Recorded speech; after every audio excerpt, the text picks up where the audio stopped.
What is wrong with Western media? They can't quit Hamas, right? They just can't quit them. Yeah, it's a mind virus. What is it? The first explanation is they're just anti-Semites, right? Which is definitely true of some of them. I mean, if you want a picture of a Hamas militant off of Getty Images, you have to go back 15 years because they censor every image that comes out of Gaza. Even though most of the media have become stenographers for these terrorists. I think a piece of it is definitely that they have sided with the Palestinians historically, and to admit that you were wrong to do that you were actually siding with Hamas is very difficult. It's very difficult to say my enemies were right. Hello. Welcome to the Anne and Phelim Scoop with just Anne McElhenney today. I'm all on my own. Phelim has gone to New York for casting and reading and all kinds of things to do with the October 7th play that we are producing, which I want to talk a lot about today. You probably know we talked about the play last week, but the story broke in the media last week, and here you can see the headline from the Daily Mail where the story broke originally, which was great to get it into Daily Mail. We also got a big article in Newsweek. You can see that article there in front of you as well, and even the Santa Monica Observer acknowledged the story, and you'll see all of those. And we're expecting an awful lot of media because this is a huge story. This is one of the biggest projects we've ever done. And I'm going to say this a few times today. Basically, there's three things that we need you to do. And you have been the most incredible people. I mean, we're so grateful for all that you do and all that you've done for us over all these years. We're very, very grateful. But there's three things I need you to do. And everyone can do at least one of them. So the first thing is to share the story. Please share this story with everyone that you know. Share the story of that we were doing this play, that we went to Israel, that we spoke to all these people, these extraordinary people, and that this story that is being buried, that is being forgotten, that is being not reported, will be amplified in this play. And as you know, we're going to film the play and release that online. We're also going to go to Harvard. We're going to bring this play to Harvard, to UPenn, to Princeton, to Berkeley, to all those places that seem to so desperately need an education. Three things we need you to do. Share the story. Tell everyone about it. If you are capable, buy a ticket. If you're in the, as they call it, the tri-state area, or maybe you want to travel to see this play.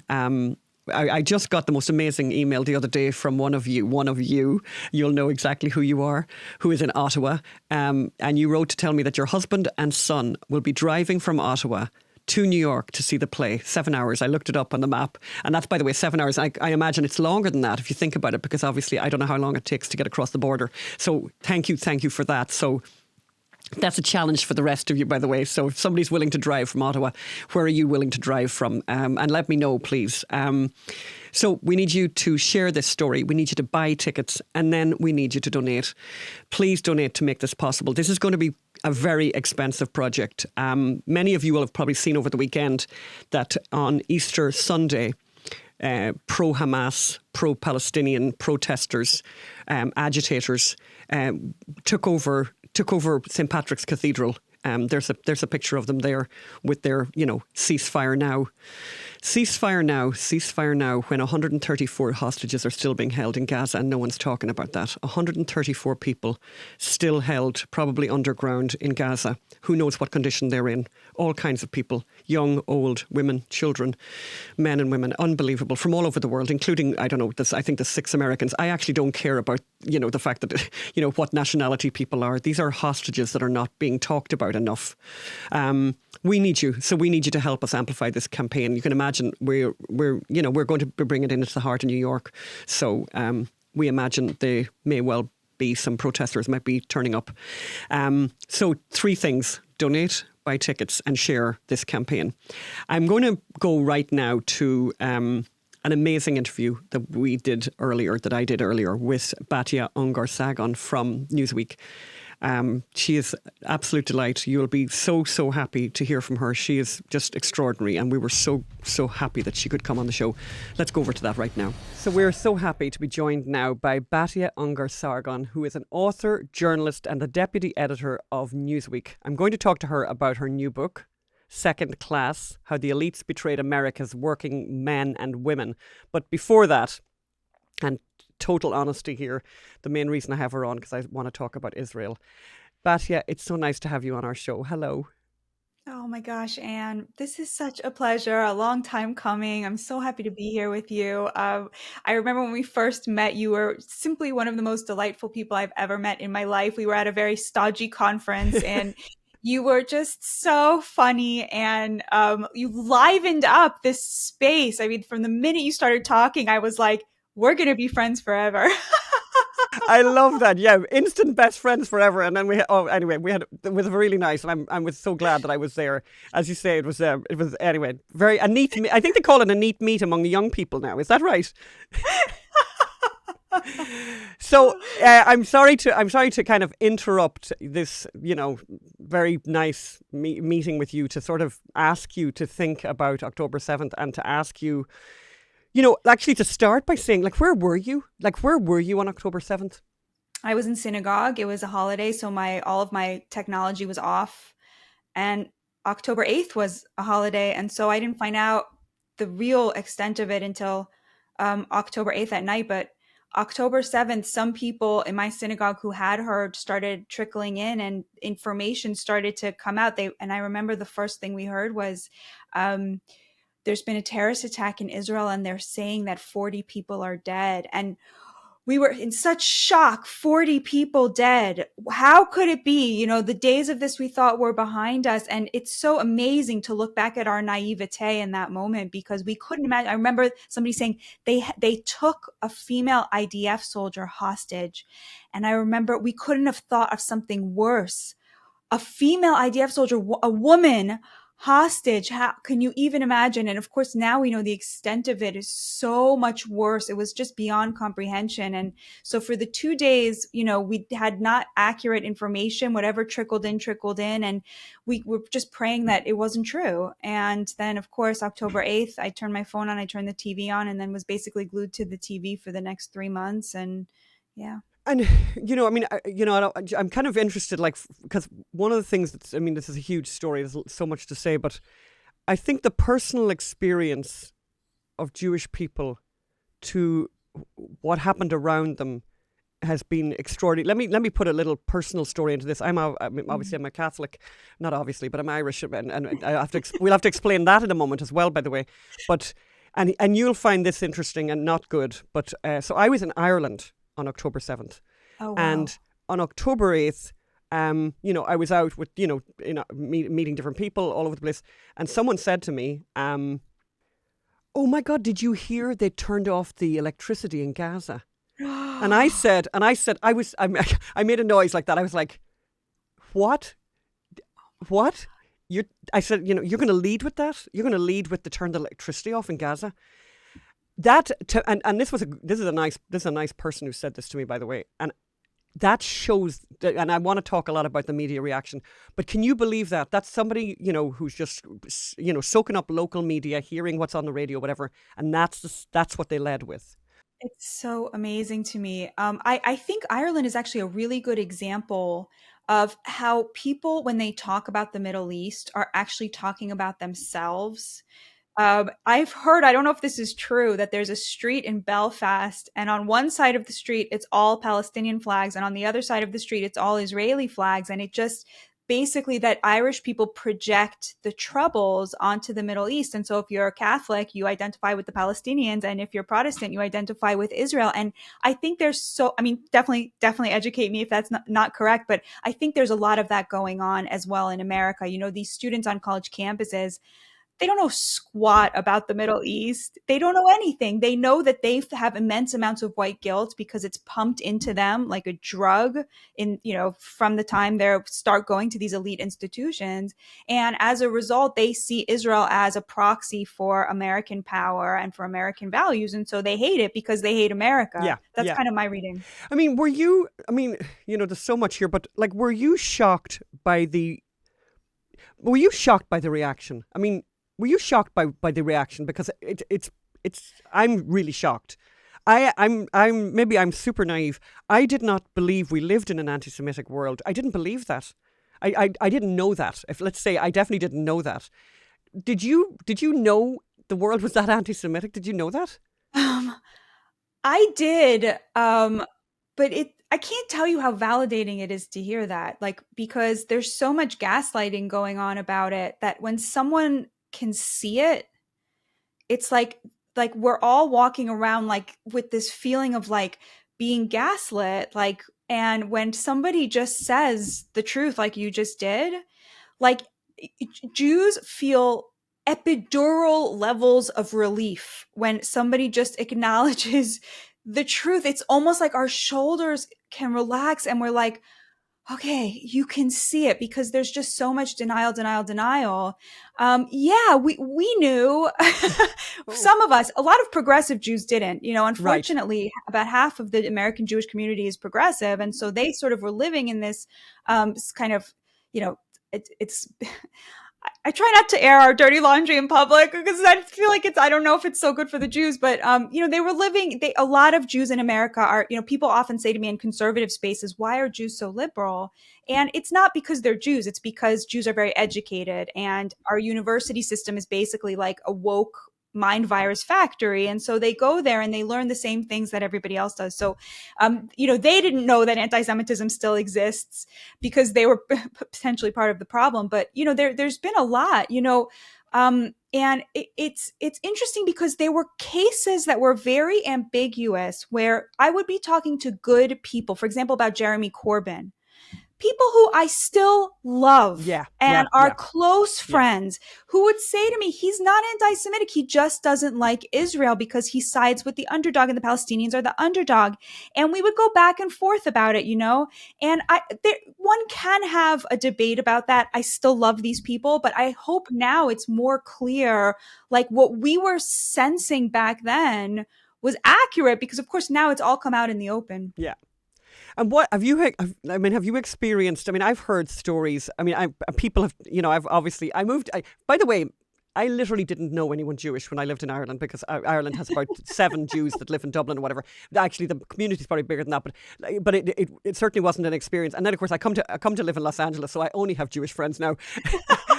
And we even joke about we even joke that I've got all of them, by the way. So I've got I've got the real proper ones, right over to the ones that call themselves Jewish, and they make the whole joke about that. I know, Anne, because you are basically catnip for Jews, because you're smart and you're hilarious and you're very iconoclastic, and that's basically like that's our DNA right there. And so you're catnip. Well, I love being catnip. I have to say, to the Jews, because as I said, I've got so many dear friends, but I've heard these really terrible, awful stories, like small little stories that are just huge, like. A woman I know, like I don't want to get too specific about anybody, but one woman I know who's lost her best friend, basically, like her very best friend. I mean, I don't mean in October 7th. I mean her best friend here, who will not, who is saying things that are just, like basically, you deserve it. I know a girl in New York, a very accomplished person, very, very accomplished, who went to Yale. A student who went to Yale with her, like back in the day, and this is a young person in her 40s, whatever. Her friend wrote to her, took time to write to her and say, "What did you expect?" And I'm right. So I have another friend here who'd be very, very liberal, and she said, she just came out with it recently, and she said they're going to start rounding us up next. And she said, I'm getting a gun. I'm going to go to the range, and I'm going to make sure I've got my gun skills. And she was, very, very, very liberal Jew. And I'm just like, I mean, and another lady I know, her son who's in his 40s, he lives in Beverly Hills. She said he can't sleep at night. So I'm hearing, so I imagine you're hearing an extraordinary number. And I think you also had a little experience yourself of someone spotting your Star of David. yeah. And tell us about that. It was about a week after, and I was in DC, and I was flying home, and I walked into Dulles, and there was a long line of people who were boarding a flight to Cairo. And I walked in. I wear a very prominent Jewish Star of David, and there was a woman in a hijab, and she was surrounded by a big group of men. And when she saw me, probably to impress her, her friends, she yelled at me, "Palestine will be free." And I started to sort of chuckle to myself as I walked to my gate. I was thinking, I mean, not if Egypt has anything to say about it, right? I mean, talk about, like, this is the funny thing is, like, I mean, it's funny, it's ironic, it's horrifying. The Arab countries hate the Palestinians. They won't do anything for them. And so Israel has been charged with the welfare of its enemies when their own people won't do anything for them. Can you explain that? Can you explain that to me? Because I mean, I don't understand that. Well, it's in the West, we like to think that we've invented racism. It's not true. Racism, classism, hierarchies, racial hierarchies, ethnic hierarchies exist in every single society. Very little in America these days, which is something of a utopia at this point. But Arab society is incredibly racist. It is incredibly hierarchical. Even within the Palestinian society, the hierarchy is extraordinary. You can't, Hamulas, different families cannot intermarry because they so look down on each other. There's utter contempt for, the Hebronites and the Israeli Arabs who live in Israel and identify with the state, and then for the Gazans and for this clan and that clan. Across the Arab world, they have this very, very, gross view that Palestinians are dirty and lazy and live off the state and that they're terrorists. So if you think about it, like 𝙁𝙤𝙤𝙀, you should see the wall separating Gaza from Egypt. I mean, it would be the envy of any country. Nobody can get through that wall. He didn't let a single 90-year-old lady through that wall because he is so certain that every single one of them is carrying water for Hamas. Now, maybe he's right. I mean, who knows, right? But certainly Israel is not allowed to have that position. Israel lets people in to work, to get medical care. I mean, so it's so amazing. And the just the BS out there about who is actually responsible for why the aid is not getting there. It's so all of the misinformation. I will say I have to push back on the idea that Jews are physically unsafe in America today. I find that idea extremely offensive. And the reason for that is because, Ayman Odeh, who's an Israeli Arab politician, he was fond of quoting the Palestinian poet Mahmoud Darwish, who used to say that we Palestinians are lucky that our enemies are the Jews, because if they weren't, nobody would care about us, which is so totally true. But I feel like we Jews are lucky that our enemies are like these purple-haired college campus idiots, because they're not actually dangerous. They're all cowards. They're moral cowards. They're physical cowards. They're whiny little you-know-whats. Like, these are not serious, scary people. And yeah, they harass Jews. They discriminate against them. Yeah, we're not in danger. We can handle this. I mean, come on. Like, we're descended from the Maccabees, for God's sake. Like, grow a spine, stand up to these people. You don't have to be popular with them. Yeah, they have contempt for you. That's actually a good thing, because if they were welcoming you in, you'd probably run to join their ranks, as we did for so many years, right? So I really like the idea that Jews are in danger of being rounded up. 80% of Americans back Israel. The vast majority of conservatives are totally on our side. And what's happening is that the Jews bet on the wrong side. And instead of admitting that and saying, we called the side that has our backs white supremacists, they're now saying, oh, they're going to shoot us. Who's going to shoot you? Leftists are scared of guns. Yeah. Like, who's going to shoot you? Come on, I think that this is a little bit overblown. I love that you're descended from the Maccabees. I just love that because, by the way, I mean, I go to, as I said, I'm a Catholic, but I have a very, obviously, I'm so lovely, my dearest friends in the world are Jewish, and I get to go quite often to a wonderful Shabbat dinner in Santa Monica with Dennis Prager and with Rabbi Michael Gottlieb, and just really, really beautiful. And when you come out, we'll go together. Yes. And they. Why am I saying that? Oh, yeah, because when I came back from Israel, so I have never been to Israel. I'd never been to Israel. Of course, I go during a war, But I came back, and of course, millions and millions of thoughts about all kinds of things, but just on the kind of, on a kind of a sort of superficial, but not really. I said to the guys, I got to the Shabbat dinner. I said, by the way, I think maybe you are the chosen people, because the people we met over there, we met every kind, right? We met the very liberal kids who were at the Nova Party, whose whole world has collapsed. Their world view has collapsed because they were all love and we're all the same. Really, fundamentally, we're all the same. you know what? No, not so much. They've learned that, God help them. But they were extraordinary. I mean, the stories are extraordinary. And then we met a guy who drives a truck for Coca-Cola, who just was so amazing and saved so many people. I think 90 people he saved. Wow. And he was a bit like you. He said that, he's very, very devout, and he had the television was off, the radio was off, the phone was off, all of that. And then the sirens go off in the morning, and they were different. He said they were different than normal.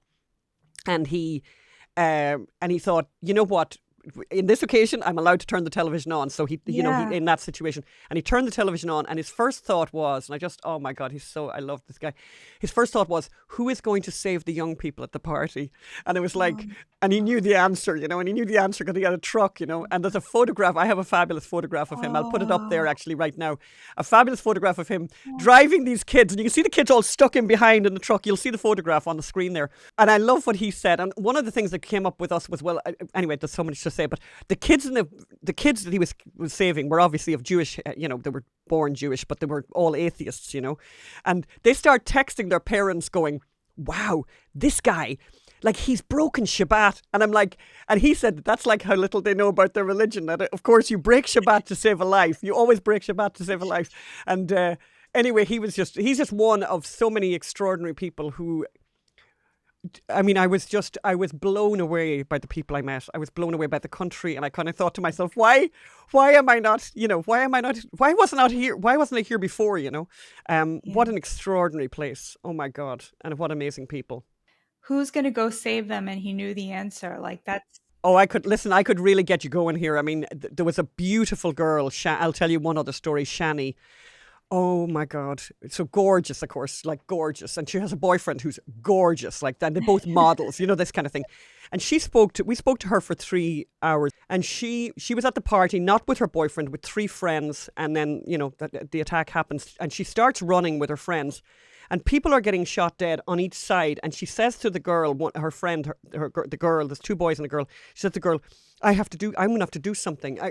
We have to help these people. And the friend said, remember the first rule, remember the first rule of being a medic. Remember the first rule. You have to survive. You're no good to anybody if you don't survive. We have to survive. And so they go whatever, and they find a place to hide under these thorns. And unbelievable. Again, I'll put up a photograph there, because she took a photograph of one of the boys under the thorns. And the thorns are like, I mean, they're basically, unbelievable. I've never seen 4 or 5 inches long thorns. So they're underneath that, and they're keeping really, really quiet, but they can hear the Hamas guys are coming on each side, and they can see the pow, pow, and they can see the soil coming up where the shots are being fired. And anyway, it's a very long story, but the one part of it that I just thought was extraordinary was, she was at pains to tell us, I'm not religious, whatever. And we're like, fine, that's grand, you're not religious. And then she sort of says, but I thought I'll just do the Shema. Is that it? Shema? Yeah. I thought I'll just say the Shema anyway, And so she says that beautiful, beautiful prayer. Can you say it there? Yeah. Shema Yisrael Adonai Eloheinu Adonai Echad. And translate it? Means, hear, O Israel, God is our Lord, God is one. Yeah. So she said that, and she said, above her head, a little bird landed and looked at her. And she said, I know you think I'm mad. Of course, I didn't think she was mad at all. She said, it was my grandfather. And after she was saved, and it's a really long story, which you will get to see when you come to the play. It's a very beautiful, beautiful story. She was saved. She tells her mother, and by the way, I think my grandfather came in that. And she said, the mother said to her, you know that your grandfather died 10 years ago on October 7th. Wow. We had lots of stories like that. And by the way, that girl who, as I said, magnificent, she said at the end of the interview, I'm not really religious, but I'm observing Shabbat now. And then she said, which I thought was so cute, she said, but I'm not great because I knit. Because I need to knit. I find I need, and I know I'm not meant to knit. And I said to her, look, I'm not a rabbi, but I think you're probably okay with the knitting, Some rabbi now is going to write and tell me that I'm terrible. But basically that she was knitting, kind of as a way to kind of to deal with her PTSD. But her first instinct, once she was saved, her very first instinct was to rejoin her unit, which is a combat medic unit. I mean, and I'm telling you, we had 20 of those stories, and there's 20,000 and 200,000 and more of those stories. The people we met, the whole experience was extraordinary, and this is why we're making the play. And it's just the people's, the play will be just the words of the people who lived through that day and where they were, how it started, how the day started, and what happened to them. And it's incredible. What an achievement! What an achievement! What a privilege, actually. By the way, what I feel actually that the use of that word. I hate the use of that word. I really feel privileged that I got to meet these people who I'll never forget. There's a grandmother. Oh my God, I won't tell you her story, but I mean, oh my God, these people are fantastic. Here's a question: what is wrong with Western media that they? Okay, they can't quit Hamas, right? They just can't quit them. Yeah. I mean, there's two questions. I mean, that's one question. Let's do that first. But because I also want to talk about women's groups around the world and all the feminists around the world. But let's start with, maybe succinctly if you can, because I mean, it's a mind virus. What is it? There's three things happening. Were three explanations, and I believe each of them has like a little piece of the truth, right? The first explanation is they're just anti-Semites, right? Which is definitely true of some of them. I mean, there were people from the AP at October 7th filming the atrocities, right? Like their offices are like, nothing happens in Gaza that doesn't happen at the pleasure of the butchers. So the idea that there's some independent media, let me tell you something, Anne, this really gets to me. If you want a picture of a Hamas militant off of Getty Images, you have to go back 15 years because they censor every image that comes out of Gaza. So by the way, they don't even dress like militants, right? They dress in civilian clothing. So it's structurally built into it. And anybody participating in that is participating in a system that is being run by people who hate Jews, right? Like, so that's, let's just get that out of the way. But I don't think that's most of it, even though most of the media have become stenographers for these terrorists. So it goes deeper than that. So what else is going on here? I think a piece of it is definitely that they have sided with the Palestinians historically, and to admit that you were wrong to do that you were actually siding with Hamas is very difficult. It's very difficult to say my enemies were right. I know from experience, it's very painful. Yeah. But that's journalism. I mean, that's supposed to be journalism. Yes. So there's that. And then the third thing, which I think is also at play very much in the women's groups, is the entire left, every university educated person has been inculcated into a woke worldview that threw away the distinction between good and evil and replaced it with the distinction between who has more power and who has less power, and then sort of superimposing race onto that. So there's no good versus evil that in an objective sense to these people. There's only who has darker skin as a proxy for who has less power, and abjection itself to them is a form of virtue. In fact, it is the only form of virtue. So the more abject a person is, the less agency they have and the more virtuous they are inherently. So everything they do gets recoded as a virtue, and they have zero responsibilities to act ethically because these people believe that they cannot act at all. They have no agency. Only white people have agency. People have power, who have power have agency, and they code Jews as white. And so the Jew is inherently evil. The Palestinian, including Hamas, is inherently virtuous. And when something heinous happens between them, like, for example, a Hamas person raping a woman, dismembering her, cutting off her breasts, and driving nails into her vagina, the agency has to be reassigned to the Jew because the Arab cannot have any responsibility for what they do because they are oppressed. That worldview is so embedded in the left. And so whenever they see a Palestinian and a Jew in any interaction, all of the evil and all of the agency belongs to the Jew, no matter what the Arab does. And that includes Hamas. And that's why they side with them again and again and again. And it's just so amazing.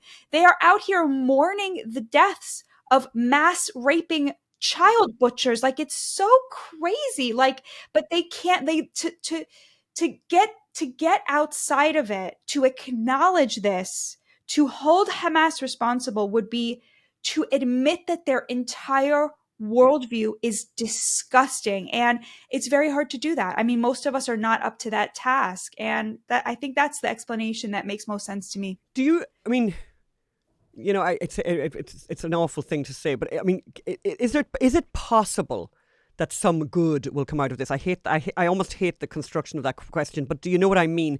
Yeah, of Where course. progressive, but certainly progressive wing, or it's not even a wing, the progressive half of the Jewish people wake up to some extent. I mean, is that are you seeing some of that? Are you seeing Definitely an acknowledgement of Yeah.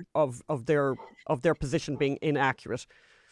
Yeah, it was an amazing thing that happened. We had a wonderful Rorschach test for this, which was the speech of the Oscar winner Jonathan Glazer, who made a Holocaust film based on an amazing book by Martin Amis. I've never seen the film, but the book is unbelievable. I mean, one of the best Holocaust works ever. I in general sort of feel kind of very that fiction about the Holocaust is kind of sketchy, but this book is incredible. I didn't see the movie. I'm very glad now that I didn't. When the director won an Oscar, he went up to accept the speech and he said, "We stand here as Jews who refute our Jewishness and the Holocaust being hijacked to defend the occupation and what's going on in Gaza, blah, blah, blah." It was such a Rorschach test because all of the bad people were out there defending him, but with a rigor and a vigor that I have very rarely seen before. I mean, I got most of the brunt of it. And all of the Jews were like, this man is a refutation of Judaism. Like he didn't refute his Jewishness, hijacked, whatever. He refuted standing with the Jews in their time of need. And instead he did what I like to call the move of, pick me, Dr. Mengele. I'm one of the good Jews, right? Like that move of begging our enemies to accept him as one of the good ones. Take the bad Jews, take the Israeli Jews, take their defenders. Yeah, put them in the line. I'm one of the good ones. Pick me, Dr. Mengele. Pick me, Yahya Sinwar. I'm your good Jew, right?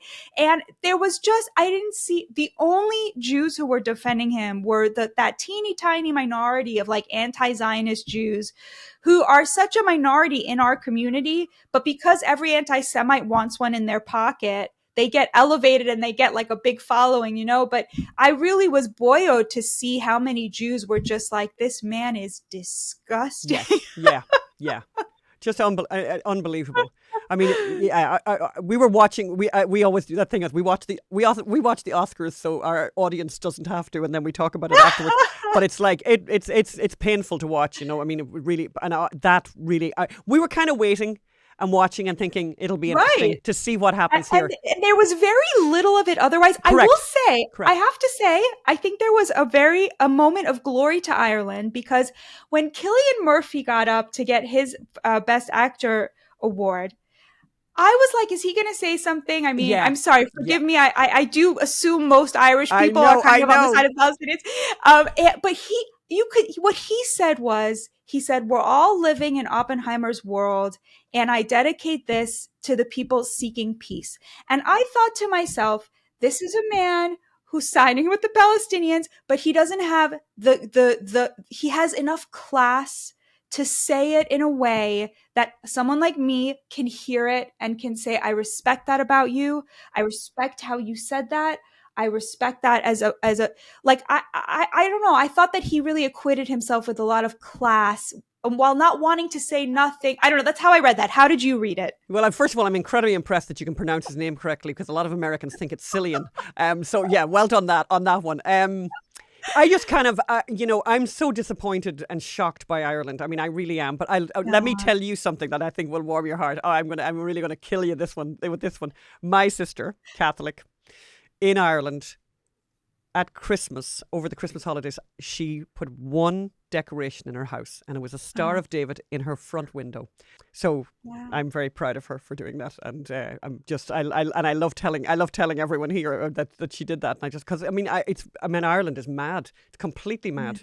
It's extraordinarily hostile. I mean, I wouldn't like to be Jewish in Dublin. I mean, it's really frightening, and shockingly so. I mean, you're saying that you knew about this anti-Semitism. I'm pretty but and I think the thing that you said at the beginning, I think is very, very correct. That the Irish nationalists would side with the Palestinians and kind of identify, that they have a shared identity. I mean, complete madness. I loved the thing. I don't know if you saw the thing in the Wall Street Journal. Brilliant article. I'm sure you did. Where they were writing about from the river to the sea, and then asking these students who were protesting, now can you tell me now the name of that river now, and what sea would that be now? And they genuinely didn't know. And funny, the other thing that I thought was very kind of heartening in a way was when it was pointed out to them and the map was shown to them and it was explained to them, they were like, "Oh no, that's not what I want. I don't mean that." So many of them literally don't understand that they are actually calling for the annihilation of Israel. That's what they're out there protesting and asking for. I mean, extraordinary. Anyway, there's much more to say about all of this, but I want to sort of switch gears and ask you about your book, because your book is about to come out 2nd of April. People can pre-order copies. I'm going to put all of the information in the show notes, and I would really urge people to buy this book because I think it's unbelievably timely. It's so interesting, the premise of the book, because it's exactly what's happening. And the name of the book is Second Class: How the Elites Betrayed America's Working Men and Women. And it's not just happening in America, by the way. I'm adding that bit because I can tell you in Ireland, I don't know if you know, there was a recent referendum where they tried to take the words mother and woman out of the Constitution, was part of it. And it was resoundingly defeated. Absolutely resoundingly defeated. And all of the politicians were in agreement on getting this constitutional change. So basically the politicians in Ireland are the elite, and they do not represent the people. They represent and in Ireland, it's a very big NGO class, a very big class of these non-governmental organisations who are coming up with these policy ideas and hoisting them on this, on the government that are very willing to have anything hoisted on them that sounds progressive. And then the people going, no. And the response, by the way, you'll love this, the response of the media in Ireland and the politicians in Ireland to the defeat of these referenda was, the people are stupid. Basically, the people are stupid. Right. They didn't understand. Right. But tell me more, because your book you talk to individual people who are experiencing this nightmare. Yeah, I traveled around the country for a year, interviewing working class people in all industries, all races, all religious backgrounds, family formations, and to get a sense of, who is the American working class and do they still have a fair shot at the American dream?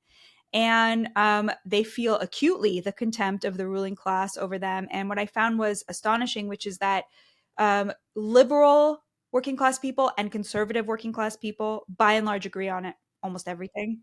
And whether they vote for Democrats or Republicans, they by and large agree on most issues because neither party represents them. It's a complete crapshoot which one they vote for. And so they don't actually hold it against each other. I mean, that's the real headline of the book, is that sort of polarization is a totally elite phenomenon.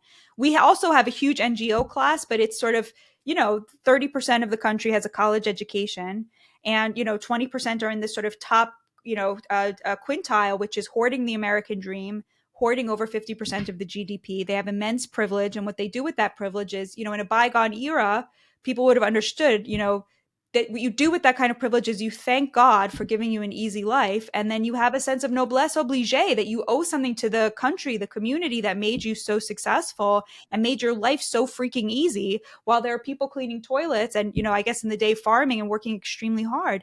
But they don't have that because they're addicted to this sort of meritocratic view where they believe that it was their own merit and hard work that got them this privilege, rather than the economy that they created to reward their easy stay-at-home jobs, right? And working class people know that it's all a scam. They're really angry. They're very upset, but they're still deeply patriotic. And we have abandoned them, and it's not okay. They've been silenced. They've been totally deplatformed because they're socially conservative, and the media is completely liberal and woke. And they've just completely abandoned their economic interests. And even the liberals who are working class, who I interviewed, they would say to me again and again, Trump put money in my pocket. And, that is the thing that the left cannot acknowledge, is that Donald Trump saw these people for who they are. He saw the forgotten American. He saw their struggles. And by the way, all of his ideas for how to help them used to be ideas that the Democrats had. He literally is the pro-labor past of the Democratic Party coming back to haunt it. And so they have to destroy him. So the book comes out on the 2nd of April. Yes. And very exciting. So please do buy the book, because I know when we wrote our book, these pre-sales are very, very important. I can't emphasize that enough, because it really because day one is when all these lists come out, and it's very, very important. Of course, the New York Times, we've all had that experience. I'm hoping that they are. That their moderators will be honest when it comes to your book, because I'm sure it's going to be very, very much a bestseller. Oh, Batya, we've come to our end of our time, but this has been, oh my God, so nice. It's so good to see you. I can't believe I'm going to see you in New York, and I am going to see you in New York. The show opens on the 2nd of May. Perhaps you come on the 2nd of May that night, maybe. Whatever, we'll see. Gosh, we'll see until the 16th of June, and we've lots and lots of performances, and we're also respecting, obviously, a lot of Jewish people want to come, so the Saturday shows are going to start at like 9:30, which I think, amazing. yeah, because we don't want to, and obviously the show is in it's in a synagogue. It's in the Actors Temple, which is also operates as a synagogue. So on Friday we don't have a show, but I think it's a perfect venue. 200 seats, so we need people to buy tickets. So I really hope, that we get a lot of people. And our big plan, by the way, Batya, is that we're going to bring the show to Harvard in the fall, and Princeton and UPenn and all those places that need an education. Amazing. So yeah, that's the plan. Anyway, thank you so much for your time today. We so appreciate you, Thank you so much, Anne. look forward to seeing you. Thank you. Can I give you a blessing before we go? Oh, please. Yivarech Hashem v'yishmerecha, Ye'er Adonai panav elecha v'yichuneka, Yisa Adonai panav elecha v'yasem lecha shalom. God should protect you and everybody that you love, your sister, your brave sister, and He should bring you a lot of success with this play. You're really doing God's work, and it just, it means a lot. It means a lot. Thank you very, very much. God bless you. All right, we'll see you soon. Thank you.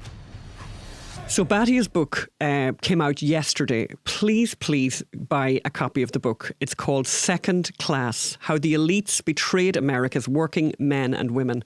And it's already a bestseller, but we would appreciate if you would please go out and buy it for somebody else. Buy it as a present for somebody. By the way, we won't have a podcast next week. It's Phelim's birthday, and we're taking a few days off. It's been a bit hectic around here lately, you can imagine, with everything, organising everything for the play. So it's been very, very busy. And the next few months are going to be very, very busy. So we decided to take a few days off. So you won't see us next week. But we really want you to come to New York. We want you to bring your friends. One of the things I was thinking about this campaign, it reminds me an awful lot of the campaign that we did for Gosnell. And I want to tell just one story, because one of the things that's amazing about doing these really large projects is that, people turn up. People turn up for us. You have turned up for us so many times. And one story that I love from the Gosnell campaign was, we were raising an enormous amount of money for that campaign. I think we asked for like $2.3 million, the biggest ask we'd ever made, and it was very, very nerve-wracking. We worked 7 days a week, and we were hitting the phones, we were asking people whatever, we're doing everything. It was really, really crazy.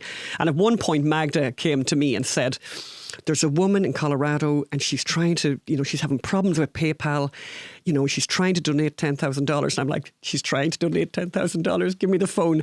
So I phoned the lady, Magda, and I talked to her. We talked to PayPal. We did all that sort of stuff. And eventually, whatever the donation comes in, I kind of joked to the woman. I said, look, I'll drive to Colorado, and you can give it to me in fives, But so amazing. And $10,000 was an amazing amount of money, and it was very exciting. Anyway, and she doesn't mind me saying this, because I know she doesn't mind, because we've become very big friends. So I'm not going to give her whole name, but anyway, Melanie, big shout out to Melanie. But what I loved about what happened with that was, about a few days after the money arrived or whatever, and through PayPal and all of that, Melanie phoned me and said, we this, we that. And I'm thinking, that was what happened with the Gosnell. It became a community. I want October 7th to become a community as well. And it's already becoming a community of extraordinary people, amazing people that are showing up. But Melanie, anyway, so she phones and says, we really need to be on the Rush Limbaugh show. And I'm like, right. I didn't know the woman at the time. I'm like, right, she's delusional. You don't get on the Rush Limbaugh show. He didn't at the time. He was famous for not doing interviews. And, and then and I'm thinking, yeah, God, that'd be great. That'd be lovely, And then she said, well, I know a guy who knows Mr. Schneiderli. You'll remember Mr. Schneiderli was one of the producers for Rush Limbaugh. And whose name is James Golden, by the way. His real name is James Golden, but Rush Limbaugh called him Mr. Schneiderli. Anyway, this woman, Melanie, sent me an email address, and I got an email address for Mr. Schneiderli, for James Golden, and I wrote to him. And I no lie, absolutely no lie, I would say within less than 5 minutes, I got a response.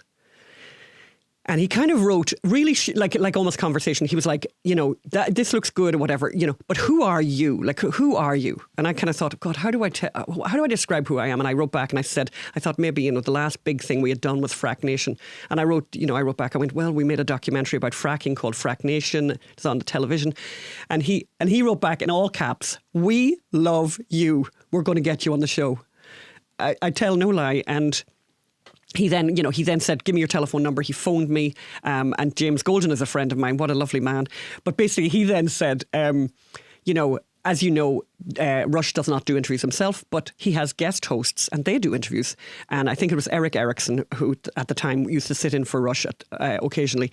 And Eric Erickson interviewed me, and I was on the radio, I think, for maybe 20 or 30 minutes. And within that time, I think $280,000 came in. The computer nearly melted in front of me, And I remember he phoned me afterwards. James phoned me afterwards and he said, a lot of conservatives, they're very scared. This is a while back, obviously, they're really, they're suspicious of the internet.